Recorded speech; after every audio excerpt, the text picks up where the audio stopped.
Hi friends, welcome to Anesh learning PSC. ഇന്ന് നമ്മൾ discuss ചെയ്യുന്നത് സയൻസുമായി ബന്ധപ്പെട്ട് ചോദിക്കാൻ ചാൻസുള്ള ചോദ്യങ്ങളാണ്. ആദ്യത്തെ ചോദ്യം, ഗ്യാസ് സിലിണ്ടറുകളിൽ പാചകവാതകത്തിൻ്റെ ചോർച്ച അറിയാനായി ചേർക്കുന്ന വാതകം ഏത്? ഈഥെയ്ൻ. ഗ്യാസ് സിലിണ്ടറുകളിൽ പാചകവാതകത്തിൻ്റെ ചോർച്ച അറിയാനായി ചേർക്കുന്ന വാതകമാണ് ഈഥെയ്ൻ. അടുത്തത്, ഒഴുകുന്ന സ്വർണം എന്നറിയപ്പെടുന്നത് ഏത്? പെട്രോളിയം. ഒഴുകുന്ന സ്വർണം എന്നറിയപ്പെടുന്നത് പെട്രോളിയമാണ്. അടുത്തത്, പെട്രോളിയത്തിൻ്റെ ഗുണം പ്രസ്താവിക്കുന്ന യൂണിറ്റ് ഏത്? Octant number. പെട്രോളിയത്തിൻ്റെ ഗുണം പ്രസ്താവിക്കുന്ന യൂണിറ്റാണ് ഒക്ടൻ നമ്പർ. അടുത്തത്, ബ്രൗൺ കോൾ എന്നറിയപ്പെടുന്നത് എന്ത്? ലിഗ്നൈറ്റ്. ബ്രൗൺ കോൾ എന്നറിയപ്പെടുന്നത് ലിഗ്നൈറ്റ് ആണ്. അടുത്തത്, കറുത്ത വജ്രം എന്നറിയപ്പെടുന്നത് എന്ത്? കൽക്കരി. കറുത്ത വജ്രം എന്നറിയപ്പെടുന്നത് കൽക്കരിയാണ്. അടുത്തത്, ഏറ്റവും കൂടുതൽ കാർബൺ അടങ്ങിയിട്ടുള്ള കൽക്കരി ഏത്? ആന്ത്രാസൈറ്റ്. ഏറ്റവും കൂടുതൽ കാർബൺ അടങ്ങിയിട്ടുള്ള കൽക്കരി എന്നറിയപ്പെടുന്നത് ആന്ത്രാസൈറ്റാണ്. അടുത്തത്, ഇരുമ്പ് തുരുമ്പിക്കുമ്പോൾ അതിൻ്റെ ഭാരം എന്താകുന്നു? കൂടുന്നു. ഇരുമ്പ് തുരുമ്പിക്കുമ്പോൾ അതിൻ്റെ ഭാരം കൂടുകയാണ് ചെയ്യുന്നത്. അടുത്തത്, ശിലാതൈലം എന്നറിയപ്പെടുന്നത് എന്താണ്? പെട്രോളിയം. ശിലാതൈലം എന്നറിയപ്പെടുന്നത് പെട്രോളിയമാണ്. അടുത്തത്, ലോകത്തിൽ ആദ്യമായി ഉണ്ടാക്കിയ ലോഹസങ്കരം ഏത്? ഓട് അല്ലെങ്കിൽ ബ്രോൺസ് എന്നറിയപ്പെടുന്നു. ലോകത്തിൽ ആദ്യമായി ഉണ്ടാക്കിയ ലോഹസങ്കരം ഏതെന്ന് ചോദിച്ചാൽ ഓടാണ്. അടുത്തത്, ഏറ്റവും വില കൂടിയ ലോഹം ഏത്?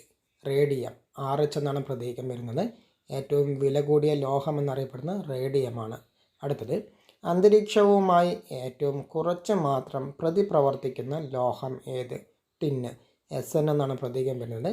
അന്തരീക്ഷവുമായി ഏറ്റവും കുറച്ച് മാത്രം പ്രതിപ്രവർത്തിക്കുന്ന ലോഹമാണ് ടിന്ന്. അടുത്തത്, രക്തസമ്മർദ്ദത്തിന് കാരണമായ ലോഹം ഏത്? സോഡിയം. Na എന്നാണ് പ്രതീകം. രക്തസമ്മർദ്ദത്തിന് കാരണമായ ലോഹം എന്നറിയപ്പെടുന്നത് സോഡിയമാണ്. അടുത്തത്, വിമാന എഞ്ചിനുകൾ നിർമ്മിക്കാൻ ഉപയോഗിക്കുന്ന ലോഹം ഏത്? ടൈറ്റാനിയം. Ti എന്നാണ് പ്രതീകം. ടൈറ്റാനിയമാണ് വിമാന എഞ്ചിനുകൾ നിർമ്മിക്കാൻ ഉപയോഗിക്കുന്ന ലോഹം എന്ന് അറിയപ്പെടുന്നത്. അടുത്തത്, പ്ലാറ്റിനം, സ്വർണം എന്നിവയെ ലയിപ്പിക്കാൻ കഴിവുള്ള ദ്രാവകം ഏത്? അക്വറീജിയ. പ്ലാറ്റിനം, സ്വർണം എന്നിവയെ ലയിപ്പിക്കാൻ കഴിവുള്ള ദ്രാവകമാണ് അക്വറീജിയ. അടുത്തത്, ലോഹങ്ങളെക്കുറിച്ച് പഠിക്കുന്ന ശാസ്ത്രശാഖ ഏത്? മെറ്റലർജി. ലോഹങ്ങളെക്കുറിച്ചുള്ള പഠനശാഖ അല്ലെങ്കിൽ പഠിക്കുന്ന ശാസ്ത്രശാഖ എന്നറിയപ്പെടുന്നത് മെറ്റലർജിയാണ്. അടുത്തത്, കാഠിന്യം ഏറ്റവും കൂടിയ ലോഹം ഏത്? ക്രോമിയം. Cr എന്ന പ്രതീകം. കാഠിന്യം ഏറ്റവും കൂടിയ ലോഹം എന്നറിയപ്പെടുന്നത് ക്രോമിയമാണ്. അടുത്തത്, ദ്രവണാങ്കം ഏറ്റവും കുറഞ്ഞ ലോഹം ഏത്? Answer mercury. Hg എന്നാണ് മെർക്കുറിയുടെ പ്രതീകം വരുന്നത്. ദ്രവണാങ്കം ഏറ്റവും കുറഞ്ഞ ലോഹം എന്നറിയപ്പെടുന്നത് മെർക്കുറിയാണ്. അടുത്തത്, ഇൻസുലിൻ അടങ്ങിയിരിക്കുന്ന ലോഹം ഏത്? സിങ്ക്. Zn എന്നാണ് പ്രതീകം. ഇൻസുലിൻ അടങ്ങിയിരിക്കുന്ന ലോഹം എന്നറിയപ്പെടുന്നത് സിങ്ക് ആണ്. അടുത്തത്, പ്രകൃതിയിലുള്ള ജലത്തിൽ ഏറ്റവും ശുദ്ധമായ രൂപം ഏത്? മഴവെള്ളം. പ്രകൃതിയിലുള്ള ജലത്തിൽ അല്ലെങ്കിൽ പ്രകൃതിയാലുള്ള ജലത്തിൽ ഏറ്റവും ശുദ്ധമായ രൂപം എന്നറിയപ്പെടുന്നത് മഴവെള്ളമാണ്. അടുത്തത്, സമുദ്രജലത്തിൽ നിന്നും ജലം ശുദ്ധീകരിക്കുന്ന പ്രക്രിയ ഏത്? അല്ലെങ്കിൽ ശുദ്ധജലം ശുദ്ധീകരിക്കുന്ന പ്രക്രിയ എന്നറിയപ്പെടുന്നത് ഡിസ്റ്റിലേഷനാണ് അല്ലെങ്കിൽ സ്വേദനം വഴിയാണ് സമുദ്രജലത്തിൽ നിന്നും ജലം ശുദ്ധജലം ശുദ്ധീകരിക്കുന്ന പ്രക്രിയ എന്നറിയപ്പെടുന്നത് സ്വേദനമാണ്. ഡിസ്റ്റിലേഷൻ എന്ന് അറിയപ്പെടുന്നു. അടുത്തത്, അന്തരീക്ഷത്തിലെ നീരാവിയുടെ ആർദ്രത അളക്കാനുള്ള ഉപകരണം ഏത്? ഹൈഗ്രോമീറ്റർ. അന്തരീക്ഷത്തിലെ നീരാവിയുടെ ആർദ്രത ഹ്യൂമിഡിറ്റി അളക്കാനുള്ള ഉപകരണമാണ് ഹൈഗ്രോമീറ്റർ. അടുത്തത്, ഏറ്റവും കൂടുതൽ സാന്ദ്രതയുള്ള അലോഹ മൂലകം ഏത്? അയഡിൻ. ഏറ്റവും കൂടുതൽ സാന്ദ്രതയുള്ള അലോഹ മൂലകമാണ് അയഡിൻ. അടുത്തത്, ജലം ശുദ്ധീകരണത്തിന് ഉപയോഗിക്കുന്ന അലുമിനിയം സംയുക്തം ഏത്? ആലം. ജലം ശുദ്ധീകരിക്കുന്നതിന് ഉപയോഗിക്കുന്ന അലുമിനിയം സംയുക്തം എന്നറിയപ്പെടുന്നത് ആലമാണ്, അതായത് അലുമിനിയം സൾഫേറ്റ് ആണ്. അടുത്തത്, ഐസ് പ്ലാന്റുകളിൽ ഉപയോഗിക്കുന്ന വാതകം ഏത്? അമോണിയ. NH3 എന്നാണ് പ്രതീകം വരുന്നത്. ഐസ് പ്ലാന്റുകളിൽ ഉപയോഗിക്കുന്ന വാതകമാണ് അമോണിയ വാതകം. അടുത്തത്, കാർബൺ ഡയോക്സൈഡ് കണ്ടുപിടിച്ച ശാസ്ത്രജ്ഞൻ ആര്?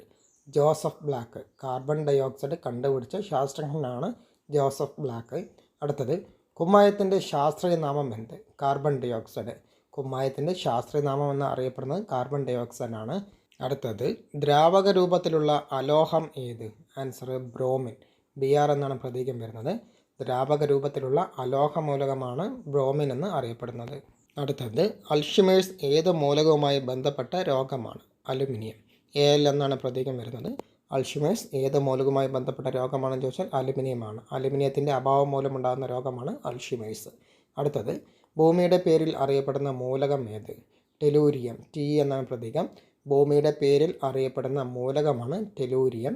അടുത്തത് ഇലക്ട്രോ നെഗറ്റിവിറ്റി ഏറ്റവും കൂടുതലുള്ള മൂലകം ഏത്? ഫ്ലൂറിൻ. എഫ് എന്നാണ് പ്രതീകം. ഇലക്ട്രോ നെഗറ്റിവിറ്റി ഏറ്റവും കൂടുതലുള്ള മൂലകം എന്നറിയപ്പെടുന്നത് ഫ്ലൂറിനാണ്. അടുത്തത് ആറ്റത്തിലെ ഏറ്റവും ഭാരം കുറഞ്ഞ കണം ഏത്? ഇലക്ട്രോൺ. ആറ്റത്തിലെ ഏറ്റവും ഭാരം കുറഞ്ഞ കണം എന്നറിയപ്പെടുന്നത് ഇലക്ട്രോൺ ആണ്. അടുത്തത് ഏറ്റവും കൂടുതൽ മാസുള്ള ആറ്റത്തിലെ കണം ഏത്? ന്യൂട്രോൺ. ഏറ്റവും കൂടുതൽ മാസുള്ള ആറ്റത്തിലെ കണം എന്നറിയപ്പെടുന്നത് ന്യൂട്രോൺ ആണ്.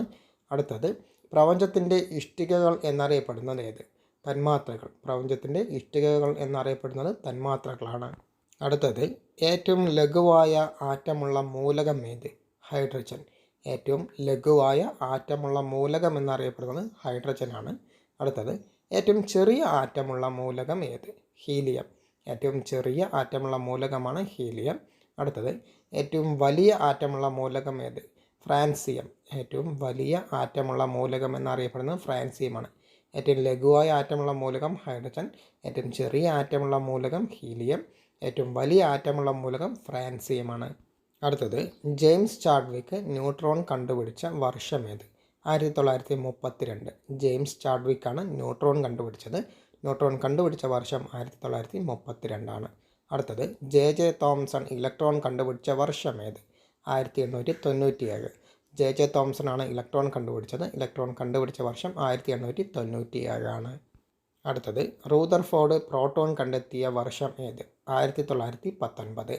റൂദർഫോർഡാണ് പ്രോട്ടോൺ കണ്ടെത്തിയത്. റൂദർഫോർഡ് പ്രോട്ടോൺ കണ്ടെത്തിയ വർഷം 1919. ന്യൂട്രോൺ കണ്ടുപിടിച്ച വ്യക്തി ജെയിംസ് ചാഡ്വിക്ക്. ഇലക്ട്രോൺ കണ്ടുപിടിച്ച വ്യക്തി ജെ തോംസൺ ആണ്. അതുപോലെ തന്നെ പ്രോട്ടോൺ കണ്ടുപിടിച്ചത് റൂദർഫോർഡാണ്. അടുത്തത് ഒരേ അറ്റോമിക നമ്പറും വ്യത്യസ്ത മാസ് നമ്പറുമുള്ള ആറ്റങ്ങൾ അറിയപ്പെടുന്നത് ഏത് പേരിൽ? ഐസോടോപ്പുകൾ എന്ന്.